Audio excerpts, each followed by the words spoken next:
Hello மக்களே, நீங்கள் பார்த்துட்டு இருக்கிறது கிரீன் யூடியூப் சேனல். உள்ளதை உள்ளபடி சொல்லுவேன். நான் உங்கள் சுஜிதா. இன்னைக்கு வந்து நியூ இயர் ரெசல்யூஷன் என்ன அப்படின்றத நான் சொல்ல போகிறேன். மொத்தம் என்னோட இந்த ரெசல்யூஷன் சொல்லிட்டு ஒரு லிஸ்ட்டு போட்டிருக்கேன். ஏன்னா இது வந்து நான் லாஸ்ட் இயர் ஒரு ஏப்ரலுக்கு மேலே நான் டிசைட் பண்ணது. இதெல்லாம் நம்ம பண்ணலாம், நம்மளால முடியும் அப்படின்னு சொல்லிட்டு முடிஞ்ச அளவுக்கு ஷார்ட் அண்ட் ஸ்வீட்டாக முடிச்சிருப்பேன். ஸோ நம்ம வீடியோ புதுசாக பார்க்குறீங்கன்னா, நான் ஒரு மேக்கப் ஆர்டிஸ்ட். உங்களோட ஸ்பெஷல் இவெண்ட்டில் நான் வந்து மேக்கப் பண்ணுவோம். நீங்கள் ஆசைப்பட்டீங்கன்னா மறக்காமல் என்னோட நம்பருக்கு கால் பண்ணுங்கள். கண்டிப்பாக எந்த ஊர்னாலும் சரி, வித்தவுட் ட்ராவல் அலவன்ஸ் நான் வந்து பிரைடல் மேக்கப் பண்ணி தருவேன். ஓகேவா? அப்படியே ஒரு ப்ரொமோஷனையும் போட்டாச்சா. ரெசல்யூஷன் நம்பர் 1 என்னன்னு சொல்லிட்டு பார்க்கலாம். 6 மந்த்துக்குள்ளே நான் வந்து 50,000 சப்ஸ்கிரைபரை வந்து நான் 6 மந்த்துக்குள்ளே ரீச் பண்ணணும். இதுதான் வந்து என்னோட ஃபஸ்ட்டு டார்கெட். ஓகேவா? அதுக்கு நான் ஒர்க் பண்ணணும் இல்லையா? நான் ஷெட்யூலையும் மாற்றணும். இப்போ நான் இருக்கிற ஷெட்யூல் வந்து லைவ் வந்து 11 o'clock அப்படின்னு சொல்லிட்டு நான் ஷெட்யூல் போட்டிருக்கறதுனால ஓகே, 1 மணி நேரம் லைவ் முடிச்சிட்டோம்னா அதுவே எனக்கு பெரிய ஒரு ஒர்க் மாதிரி தெரியுது. அடுத்த ஒர்க்கில் என்னால் கான்சன்ட்ரேஷன் பண்ண முடியல. அதனால நான் வந்து எல்லா ஷெட்யூலும் தப்பு பண்ணிட்டு ஃபர்ஸ்ட்லேருந்து எல்லாமே நான் பண்ணலாம் அப்படின்னு சொல்லிட்டு முடிவு பண்ணியிருக்கேன். அடுத்து என்னோட செகண்ட் ரெசல்யூஷன் என்னன்னு பார்த்தீங்கன்னா, ஏப்ரலில் என்னோட பசங்களுக்கு பர்த்டே வருது 26th அப்போ. ஸோ இந்த வருஷம் 2025 பசங்களுக்காக இந்த நெக்கை ஒட்டி ஒரு செயின் போடுவாங்களா, மைனர் செயின் மாதிரி. ஸோ அது மாதிரி ஒரு டாலர் சில்வர் போட்ட மாதிரியோ, இல்லை அவங்களோட நேம் இனிஷியல் போட்ட மாதிரியோ, இல்லை நேம் வச்ச மாதிரியோ எனக்கு வந்து ஒரு செயின் 2 பேருக்கும் வாங்கி கொடுக்கணும் அப்படின்னு சொல்லிட்டு நான் வந்து அதுக்கு அமௌண்ட் வந்து சேவ் பண்ணி வச்சுட்டு வந்துட்டுருக்கேன். ஸோ அது வந்து வெற்றிகரமாக சேவ் பண்ணிட்டோம் அப்படின்னா கூட கொஞ்சம் அமௌண்ட் போட்டு 2 பேருக்கும் நல்லா குவாலிட்டி. ஏன்னா ஒன் டைம் நம்ம எடுக்கிறோம், அது மைனர் செயின்றனால ரொம்ப நாள் வச்சு குழந்தைங்க யூஸ் பண்ணலாம். மந்த்லி அதுக்குன்னு ஒரு சேவிங்ஸ் நான் வந்து போட்டுட்ருக்கேன். ஓகேவா?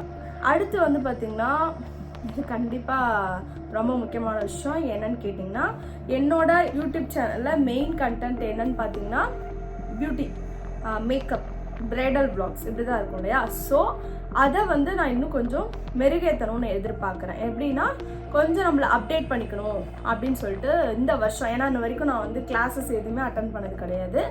8 இயர்ஸாகவே என்னோட ஓன் எக்ஸ்பீரியன்ஸால் தான் ஒரு விஷயமும் நான் கற்றுக்கிட்டேன். இப்போ அட்வான்ஸாக நிறைய விஷயங்கள் வந்துட்டு இருக்குல்ல, ஸோ அதையே நம்ம கற்றுக்கிட்டா என்ன அப்படின்ற ஐடியாவில் இருக்கேன்.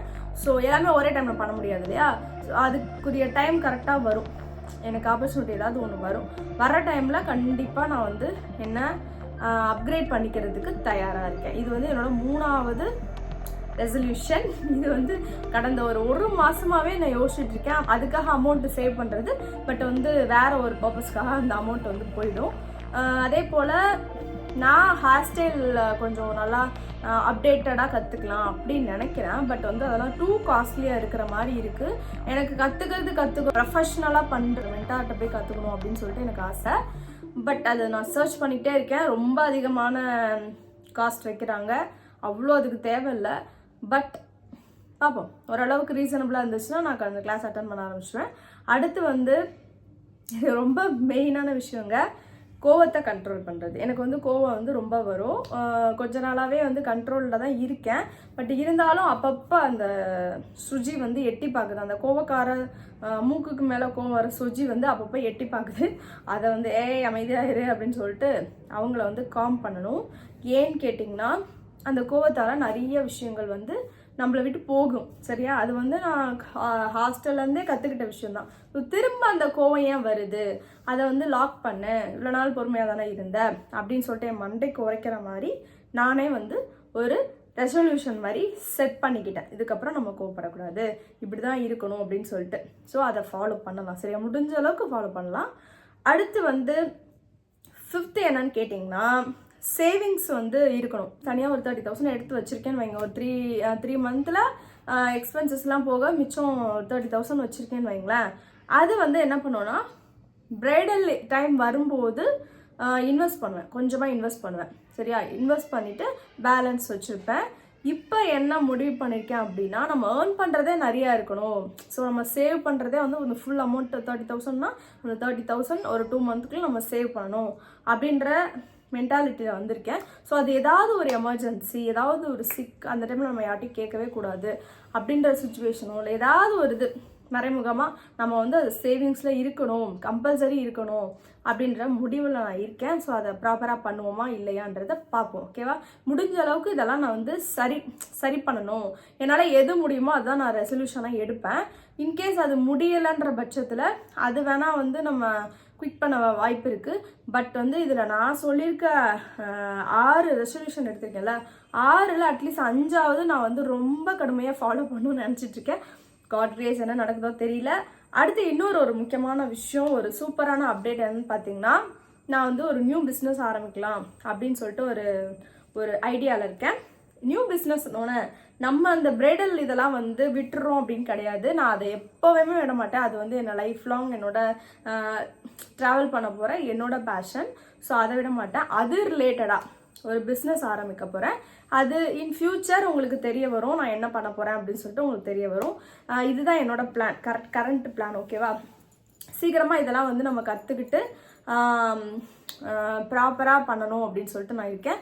ஸோ பிஸ்னஸில் இறங்குறதுக்கு முன்னாடி அதோட நுணுக்கங்கள்லேருந்து எல்லாமே ப்ராப்பராக தெரிஞ்சதுக்கப்புறம் தான் நம்ம பிஸ்னஸில் இறங்க முடியும். இது வந்து எனக்கு மேஜர் ரெசல்யூஷன். ஏன்னா இது வந்து அவ்வளோ ஈஸியாலாம் நம்ம உழைஞ்சிட முடியாது. நம்ம வந்து முன்னாடி, அதாவது ஒரு பிஸ்னஸ்னு ஆரம்பிச்சிட்டோன்னா அது வந்து பேக் அடிக்கக்கூடாது. ஸோ நல்லா யோசிச்சுட்டு நம்மளால் முடியுமா, இதெல்லாம் சரிப்பட்டு வருமானு தெரிஞ்சதுக்கு அப்புறம் தான் நம்ம இதில் தலையிடணும். நான் என்ன பிஸ்னஸ் சொல்கிறேன்ட்டு நீங்கள் கெஸ் பண்ணி சும்மா ஏதாவது கமெண்டில் சொல்லுங்கள், என்ன பிஸ்னஸ் உங்கள் யோசிச்சிருப்பாங்க அப்படின்னு நீங்களா ஒரு கெஸ் பண்ணி எனக்கு கமெண்ட் செக்ஷனில் சொல்லுங்கள். யார் கரெக்டாக சொல்கிறீங்களோ அடுத்த வீடியோ இல்லைனா அடுத்த ஷார்ட்ஸில் வந்து இது கரெக்டு அப்படின்னு நான் சொல்கிறேன். சரியா? ஆனால் நீங்கள் கெஸ் பண்ணுற மாதிரி தான் இருக்காது அந்த பிஸ்னஸ். அதனால் நல்லா யோசிச்சுக்கோங்க, யோசிச்சு கமெண்ட் பண்ணுங்கள். ஓகேவா? என்னை பற்றி நல்லா தெரிஞ்சவங்க, என்னோட ஃப்ரெண்ட்ஸுங்களுக்கு ஒரு சிலவங்களுக்கு தெரிய வாய்ப்பு இருக்குது. நான் சொன்னதை காது கொடுத்து கேட்டாளுங்களான்னு தெரில. கேட்டிருந்தாங்கன்னா என்னோட ஃப்ரெண்ட்ஸுங்க வந்து இதை கெஸ் பண்ணுறதுக்கு வாய்ப்பு இருக்குது. பட் பார்க்கலாம். ஓகே, சீக்கிரமாக அந்த பிஸ்னஸை ஸ்டார்ட் பண்ணலாம். அதுக்குரிய அப்டேட் வந்து வந்துகிட்டே இருக்கும்.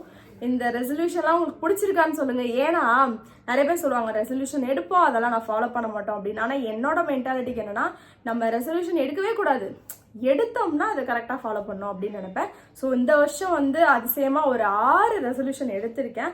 இதை வந்து ப்ராப்பராக செயல்படுத்துறதுக்கு வந்து கடவுளோட கிருபை இருக்கணும், அதே போல் என்னோட முயற்சியும் இருக்கணும். கண்டிப்பாக அது வந்து நம்ம செய்வோம். ஓகேவா? யாராலையும் செய்ய முடியாது அப்படின்னு கிடையாது. கண்டிப்பாக வந்து ஒரு கண்ட்ரோல் இருந்துச்சு, ஒரு வெறி இருந்துச்சு, லைஃப்பில் வந்து ஏதாவது ஒன்று சாதிக்கணும்னு வெறி இருந்துச்சுன்னா கண்டிப்பாக வந்து இதெல்லாம் நம்ம பண்ணிடுவோம், ஈஸியாக பண்ணிடுவோம். ஸோ வந்து ஸ்டெப் எடுப்போம். இப்படியே உட்காந்துட்டே இருந்தாலும் ஒன்றும் நடக்காது. ஏதாவது நம்ம முயற்சி பண்ணாதான் அது நடக்கும் அப்படின்றது டக்குன்னு எனக்கு உதிச்சிருச்சு. அதை ப்ராப்பராக பண்ணலான் இருக்கேன். ஓகே, இந்த வீடியோ உங்களுக்கு பிடிச்சிருந்துன்னா மறக்காமல் லைக் பண்ணுங்கள். ரெசல்யூஷன் இருந்துச்சு அப்படின்னா எனக்கு கமெண்ட் செக்ஷனில் சொல்லுங்கள். 1 or 2 ஏதோ ஒன்று நீங்கள் வந்து யூ கேன் ஷேர் மீ. பார்க்குறேன், ஒரு இன்ட்ரெஸ்டிங்காக இருக்கும்ல. இவங்களாம் இவ்வளோ ஆசையில் இருக்காங்கப்பா. பெண்கள் மெயினாக கேர்ள்ஸ் வந்து லைஃப்பில் ஏதாவது ஒன்று யோசிச்சோன்னா நடக்கவே நடக்காது. ஆனால் அதை நம்ம செயல்படுத்தி காட்டணும். அப்படி உங்கள் மனசில் நீங்கள் நினச்சி இது நடக்குமா நடக்காதான்னு யோசிச்சு வச்சுருக்க விஷயம் என்ன அப்படின்னு சொல்லிட்டு கமெண்ட் செக்ஷனில் சொல்லுங்கள். ஓகே, தேங்க்யூ ஃபார் வாட்சிங். பாய்.